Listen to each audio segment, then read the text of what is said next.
은퇴하고 나서야 알았습니다. 사람은 갑자기 혼자가 되는 게 아니라 조용히 필요 없어지는 순간부터 이미 혼자가 된다는 걸요. 아침에 눈을 떴을 때 집안은 유난히 조용했습니다. 시계 초침 소리가 벽을 타고 번지는 게 이상할 만큼 크게 들렸습니다. 그 소리를 들으며 문득 생각했습니다. 이제 나를 깨울 이유가 사라졌구나. 나는 평생 같은 시간에 일어났습니다. 알람이 울리면 눈을 뜨고 급히 씻고 넥타이를 매고 집을 나섰습니다. 그 하루가 반복됐고 그 반복이 곧 내 인생이라고 믿었습니다. 집에서는 말수가 적었습니다. 피곤하다는 이유로, 내일을 준비해야 한다는 이유로 대화를 미뤘습니다. 그래도 괜찮다고 생각했습니다. 밖에서 내가 역할을 하고 있으니까 가족은 말이 없어도 내가 중심이라고 믿었습니다. 내가 벌고, 내가 책임지고, 내가 버티고 있다는 사실 하나로 모든 게 유지된다고 생각했습니다.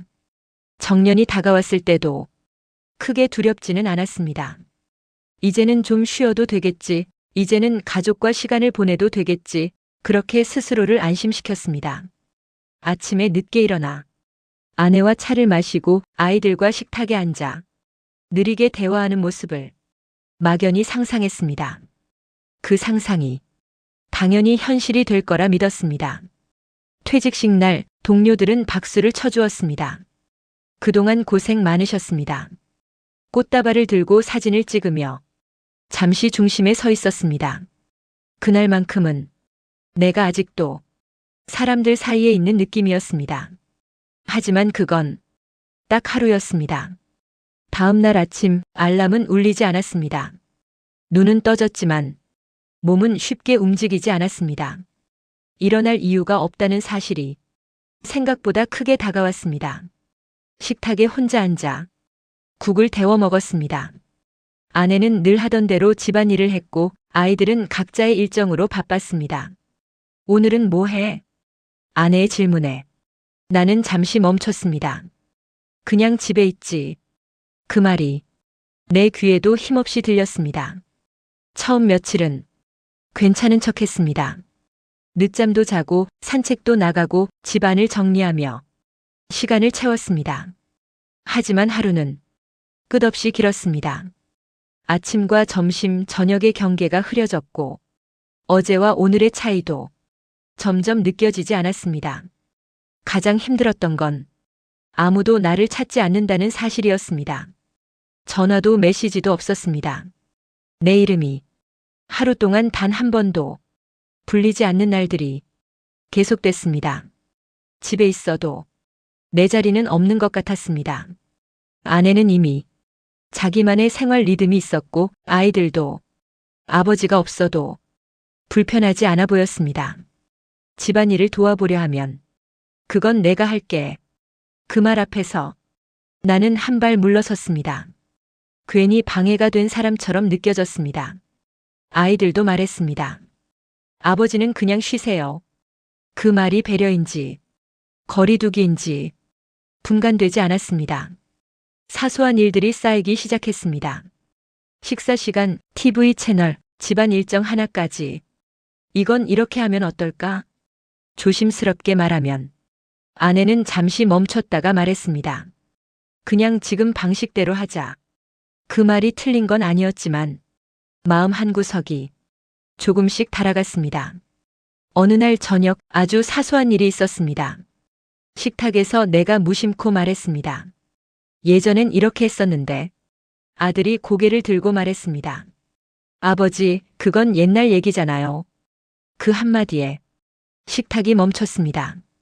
아내는 아무 말도 하지 않았고 나는 숟가락을 내려놓았습니다. 그날 밤 잠이 오지 않았습니다. 이불을 덮고 누워 처음으로 이런 생각이 들었습니다. 나는 지금 이 집에서 어떤 사람일까? 며칠 뒤 아내가 조심스럽게 말했습니다. 하루 종일 집에 있으니까 당신도 답답하지 않아? 그 말에 괜히 목소리가 높아졌습니다. 나도 적응 중이야. 아내는 잠시 침묵하다 조용히 말했습니다. 나도 그래. 그날 이후 집안은 더 조용해졌습니다. 같은 공간에 있어도 서로를 피해 사는 느낌이었습니다. 어느 새벽 거실에 나와 사진 앨범을 꺼냈습니다. 아이들이 어릴 때 사진, 아내와 웃고 있던 사진, 가족이 함께 찍은 사진들. 사진 속에 나는 늘 중심에 있었습니다. 그 사실이 지금은 더 아프게 느껴졌습니다. 그날 밤 참아왔던 감정이 조용히 무너졌습니다. 소리 없이 눈물이 흘러내렸습니다. 며칠 뒤 아내가 말했습니다. 당신도 밖에서 당신만의 시간을 좀 가져보는 게 어때? 그 말이 밀어내는 말처럼 들렸지만 아무 대답도 하지 못했습니다. 그냥 고개만 끄덕였습니다. 집을 나와 갈 곳 없이 걸었습니다. 신발을 신은 채 문 앞에서 잠시 멈췄던 이유를 그제야 알 것 같았습니다.